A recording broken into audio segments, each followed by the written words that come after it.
Doctor साहब, PTI की जानिब से भी कहा जा रहा है कि तहरीक नहीं रोक सकते, तहरीक शुरू करने जा रही है पीटीआई।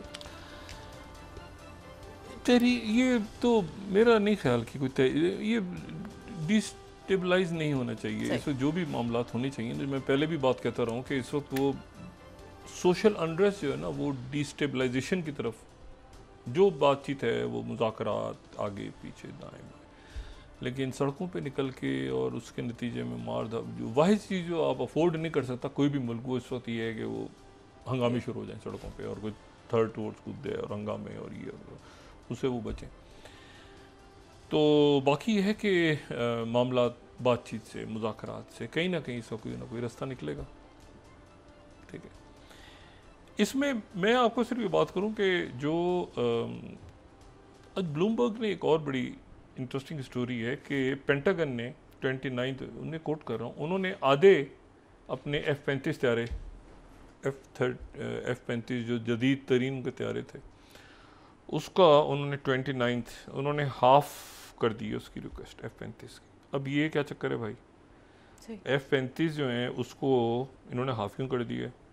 उसकी वजह जो ज़्यादा बयान हो रही है वो ये हो रही है कि वो F-35 से बराह रास्त जो है वो F-47 पे जा रहे हैं।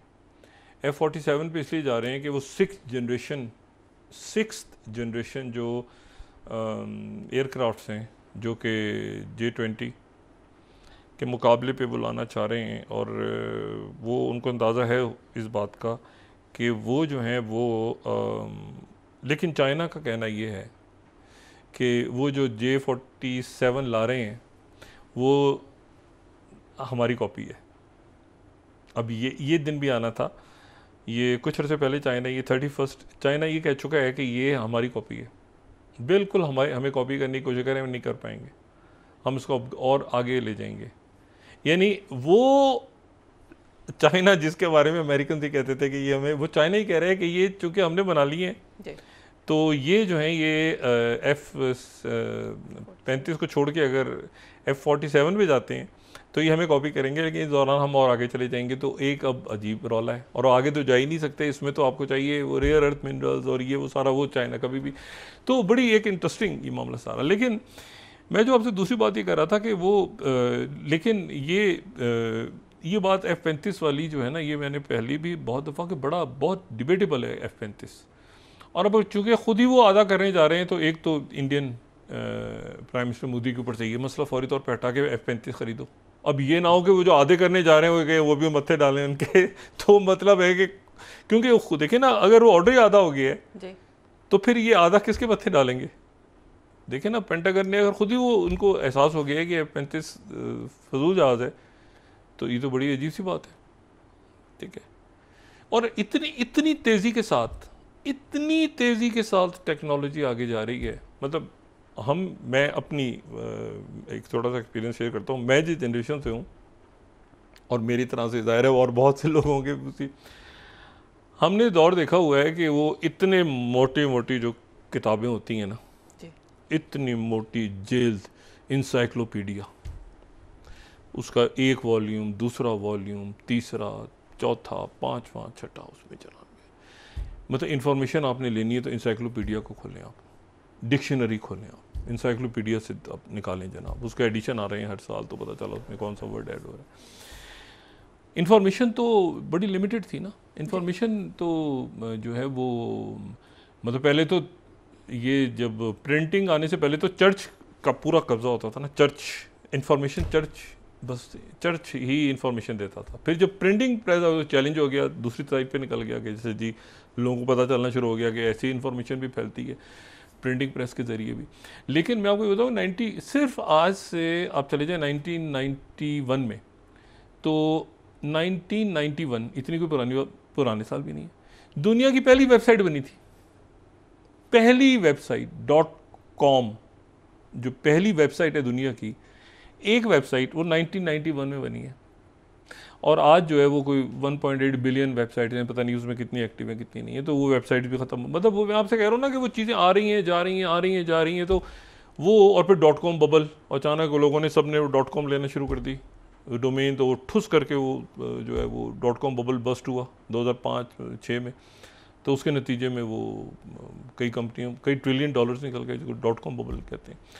एनीवे, तो मैं आपसे तेरी बात कर रहा हूँ कि इसमें जो यहाँ पे चीज़ हो रही है ना इस वक्त, कि जो साइप्रस वाली बात मैं कंप्लीट करूँगी। साइप्रस में जो जा रहे हैं, तो एक तो ये तासुर है कि वो टर्की को मैसेज दे रहे हैं।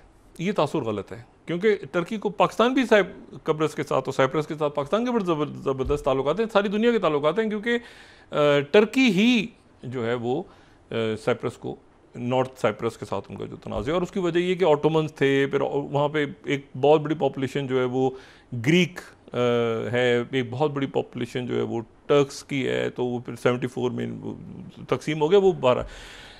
मेरा जो ख्याल है और कुछ इतला भी है वो ये कि आईमैक अभी ख़त्म नहीं हुआ। आईमैक के ऊपर जो है वो इंडियन प्राइम मिनिस्टर मोदी जो साइप्रस में उनका विज़िट हो रहा है, तो वो उसमें जो आईमैक का एक रूट है पैरेलल, जो हैफ़ा से जिसने यूरोप तक जाना था, उसके ऊपर वो, क्योंकि हैफ़ा तो इस वक्त वो जा नहीं सकते ना, वहाँ पे एक अजीब सूरत हाल है, तो वो शायद आईमैक के ऊपर बात करने के लिए, क्योंकि साइप्रस के इसराइल से भी ताल्लुकात हैं, और साइप्रस जो है वो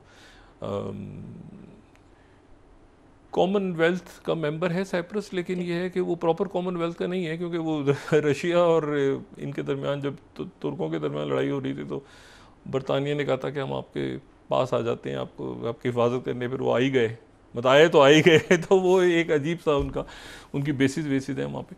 लेकिन मैं सिर्फ ये बात कह रहा हूँ कि ये इशू मेरे ख्याल से आईएमएफ कभी ख़त्म नहीं हुआ। लेकिन इसके साथ ही अब देखें कि आप जैसे कीव इंडिपेंडेंट से वो उनके अखबारों से शाये करवा रहे हैं ना, आप ये देखें कि इसराइल के अखबारों में क्या शाये हो रहा है आज। इसराइल के वो उसी मुल्क का मीडिया, फिर क्या उसी मुल्क के अंदर 25th times of Israel, Trump said to have told Netanyahu to end Gaza war, attacking Iran off limits for now. Iran पे अटैक साइड पे चला गया और जो है वो अभी जो है वो गजा जंग ख़त्म करो, ठीक है। अच्छा, उस 26 claiming significant process in hostage talks, Netanyahu convenes top officials. अच्छा, उसके बाद जेरूशलम पोस्ट 27। मैंने आपसे कहा ना कि जो मैसेज जब आता है तो इस तरह से सूरत हाल चेंज होती है। Trump to Netanyahu, the war is exhausting itself, finish it report, ये 27। उसके बाद वहाँ का 28। मैं मीडिया सारा कोट कर रहा हूँ क्योंकि वहीं से फिर वो आता है कि नहीं जी यहाँ तो नेतन्याहू ये गेम कर रहे हैं, ये गेम कर रहे हैं, तो फिर जो इस्टेब्लिशमेंट या डीप स्टेट वो इस तरह से हाथ से निकलती हैं। 28 हारिस जो उनका न्यूज़पेपर हाथ, Trump demanded Netanyahu and Gaza war, take Iran strike off public agenda. लोगों के सामने जिक्र भी मत करो, क्योंकि उसकी वजह यह है कि वो ईरान के साथ ईरान को ऑन बोर्ड लिया हुआ है। और नॉर्वे में आज मीटिंग हुई है अरब वज़रा ख़ारजा की और ईरान के वज़ीर ख़ारजा, जो मैंने बात की थी कि वहाँ पे ओस्लो में वो जाएंगे, लेकिन एक साइट पे वो एक दूर किसी जगह पे प्राइवेटली मीटिंग्स करेंगे। तो आज ओस्लो में मीटिंग हुई है और वो मीटिंग हुई है, अभी ये देखना है कि जो अमेरिका के साथ मीटिंग होने जा रही है ईरान की, वो क्या ओमान में ही होती है, ऑफिशियली क्या अनाउंसमेंट होती है, ओमान में होती है या यूरोप में कहीं होती है। क्योंकि ये जो मीटिंग हुई है, इस मीटिंग में जो ओस्लो में हुई है, इसमें ओमान के वज़ीर ख़ारजा भी मौजूद थे। तो देखना यह है कि जो ओमान के वज़ीर ख़ारजा भी वहाँ पे थे, तो वहीं पर किसी जगह पे मुलाकात हो जाती है ईरान और स्टीव वित्कॉफ की, क्योंकि इनके वज़ीर ख़ारजा अब्बास अरग़ची हुई। तो वो ये सारे मामला जो हैं तय पा रहे हैं। किंग अब्दुल्ला जॉर्डन के जो हैं वो आज दौरा कर रहे हैं लेबनान का दौरा उन्होंने किया है, और जनरल जोसेफ आए जो प्रेसिडेंट हैं उनसे बातचीत हुई है।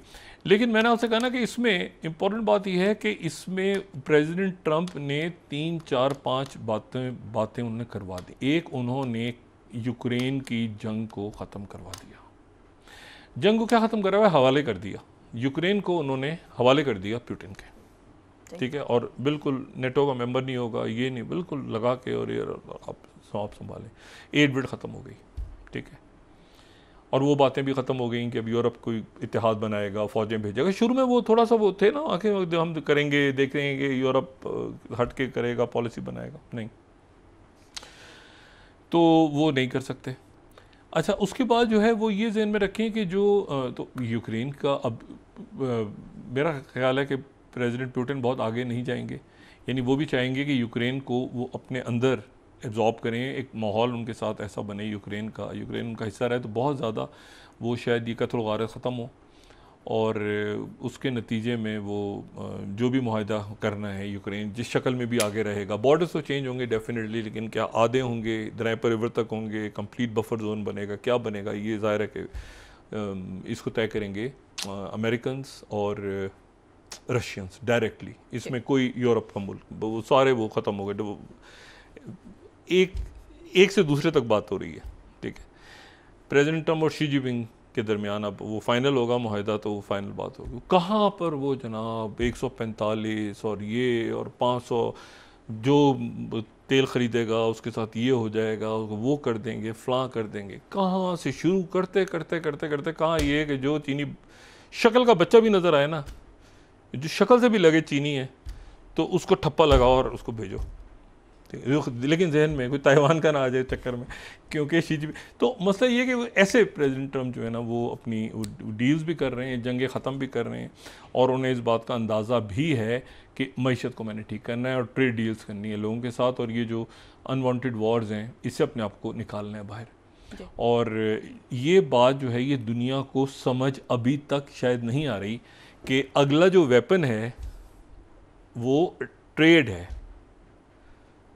ठीक है, लेकिन उसके साथ फ़ौजें भी हैं, जंगों की हैत भी चेंज हो रही है, ठीक है ना, और आप जो है वो स्पेस प्रोग्राम भी चल रहे हैं। ये तो नहीं कि अमेरिका अपना स्पेस प्रोग्राम ख़त्म कर रहा है या चाइना ख़त्म कर रहा है या बाकी मुल्क, नहीं, वो सब चल रहे हैं, वेपन्स बन रहे हैं, वो सारा कुछ हो रहा है। वो कह रहे हैं कि PLA को या वो पेंटागन, ऐसा कुछ नहीं हो रहा। लेकिन बात यह है कि इस वक्त फौरी तौर पर जो है वो आपने सोशल अनरेस्ट और ट्रेड और नए जो हालात दुनिया के बन रहे हैं उसमें अपने आप को एडजस्ट करना है। मुझे बताया ना कि वो अब इंडियन प्राइम मिनिस्टर मोदी, उन्होंने कहा सवाल ही पैदा नहीं होता, वो बार बार कहे जा रहे हैं इधर, वो कह रहे हैं कि नहीं हमने तो फतह हासिल कर ली, एम्बैरसिंग। तो अब वो कैनेडा में जाएंगे, लेकिन वो ज़ाहिर है उसको निपटा लेंगे। असल बात ये है कि तलखी ख़त्म हुई है पाकिस्तान और इंडिया के दरमियान, कब तक रहती है ख़त्म, और कश्मीर का मामला क्या वो हल करवाएंगे, क्या करवाएंगे, कैसे करवाएंगे। ये जो एरिया ऑफ इन्फ्लुएंस है ये चाइना का है,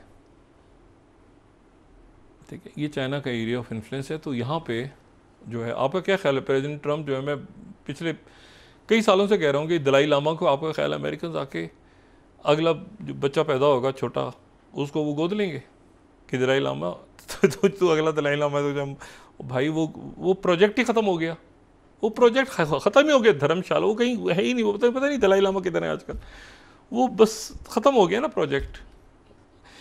तो अब इशू ये है कि ये जो आपका क्या ख्याल है वो क्या करेंगे इसमें अमेरिकन, ये जो कश्मीर का इशू है, तो आपका ख्याल है कश्मीर में आके वो इंडिया के लिए कश्मीर में आएंगे, जो जहाँ पर चाइना और पाकिस्तान नहीं, तो उन्होंने जो है वो ज़्यादा ये कहेंगे कि हम असला खरीदो, या कहेंगे कि मैंने प्रेसिडेंट शी जिनपिंग से बात कर ली है और बस ये है कि कुछ इलाकों का मसला है वो इलाके दे दें उनको, चाइना को इलाके देने, और बाकी ये वो दाएं बाएं, अच्छा क्या मसला कश्मीर, आप यकीन करें अगर कश्मीर का मसला कोई बंदा हल कर सकता है वो प्रेसिडेंट ट्रम्प है। प्रेसिडेंट ट्रम्प ने 1 मिनट लगाने कि ये क्या कश्मीर की वजह से क्या इशू है, I have spoken to Xi Jinping and leadership of Pakistan और ये वो, और ख़त्म। 2020 में ट्रम्प ही थे ना जब ये चाइना आया था यहाँ पे, ये इन सारे इलाकों में, गलवान वैली और यहाँ पे, तो प्रेसिडेंट ट्रम्प थे। तो बात ये सारी कि वो उस वक्त प्रेसिडेंट ट्रम्प ने क्या किया था, कुछ भी नहीं किया था। तो प्रेसिडेंट ट्रम्प जो है वो ये मसला हल भी करवा सकते हैं अगर उनको अंदाज़ा हो। देखिए उनके जहन में है कि न्यूक्लियर वॉर छिड़ने वाली थी जो मैंने रोकी है, न्यूक्लियर वॉर, ओह मेरे खुदाया, और यानी कितनी बड़ी कामयाबी है। बाकी जगहों पे न्यूक्लियर वॉर तो नहीं हो रही थी ना, न्यूक्लियर वॉर मैंने रोकी है, इंडिया को मैंने रोका है और पाकिस्तान को भी रोका है, ज़बरदस्त लोग हैं दोनों। क्या इशू है, कश्मीर का इशू है, तो क्या करना है, वो ये चाइना है, ये अच्छा चाइना है, पाकिस्तान है, ये आगे पीछे दाएं बाएं, तो क्या मसला है भाई, प्राइम मिनिस्टर मोदी को क्या मसला है, ठीक है। तो देखें ना वो आपका क्या ख्याल, उन्होंने पूरा नेटो उठा के फेंक दिया है ये यूक्रेन के चक्कर में, और कहाँ देखें अजीब सूरत हाल बन गई थी ना। यानी यूक्रेन जो है वो जहाँ पर आप जाएं ना, एक साल पहले, जहाँ पर के 6-7 महीने पहले, जहाँ पर आप किसी यूरोप में जाएं जगह, तो यूक्रेन यूक्रेन यूक्रेन यूक्रेन के पास उनके, अब वो यूक्रेन को कह रहे हैं साइड पे हो जाओ, नज़र ना हो मैं यहाँ पे यूक्रेन के लोग। तो यूक्रेन बीच में बहुत बड़े ज़बरदस्त ज़हीन लोग हैं, यूक्रेन की टेक्नोलॉजी, उनके लोग सारे वो, लेकिन इशू न्यूक्लियर छोड़ दिया था उन्होंने, मुआहदा हुआ था न्यूक्लियर अपना ख़त्म कर दिया था। होता भी तो मेरे ख्याल के वो रशिया से लड़ते इस वक्त, लेकिन ये है कि बहरहाल बाकी मुल्कों ने एडजस्ट करना है। जर्मनी कैसे करेगा?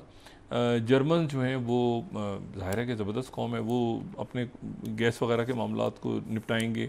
बाकी ये है कि डिफेंस एक्सपेंडिचर उन्होंने कह दिए सब बढ़ाएं, अपना 5% डालें, वरना अमेरिकन नहीं आएंगे, और गैस हमसे लें और तेल हमसे लें। तो प्रेसिडेंट ट्रंप की इस दुनिया में ये बड़ा मुश्किल है आगे, कि अब देखें ना कि मतलब वो अब लेकिन ये जो मसला अंदर शुरू हो गया है, अब ये भी उनकी ज़िद है कि मैंने परेड भी देखनी है, लेकिन उसके साथ ही ये जो लोग हैं, इसमें एक तो वो ज़हन में रखेंगे हिस्ट्री मैक्सिको की, कि मैक्सिको की बिटर हिस्ट्री है, कॉम्प्लेक्स हिस्ट्री है।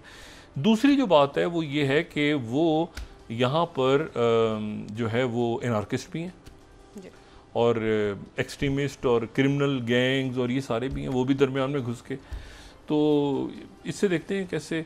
लेकिन यह है कि ट्रेड बहरहाल एक ऐसा वेपन है, और आपके पास क्या चीज़ है, आपके पास क्या ऐसा इशू है। और कश्मीर का इशू जो बहुत सारे लोग कह रहे हैं ना कि वो हल नहीं कर, कश्मीर का इशू वो हल करवा दें, उनके जहन में है, उनके जहन में है कि न्यूक्लियर वॉर होने लगी थी कश्मीर के ऊपर। मैंने एक ही तो चीज़ रुकवाई है, जंग, एक यूक्रेन। तो देखें यहाँ न्यूक्लियर वॉर होने लगी थी। तो अब इससे देखते हैं कि आने वाले दिनों में कैसे, यानी ये नाम तो पहले ही उनके जहन में था ना, अटक गया, हर जगह बार बार कहती है न्यूक्लियर वॉर होने लगी थी, न्यूक्लियर वॉर। जी।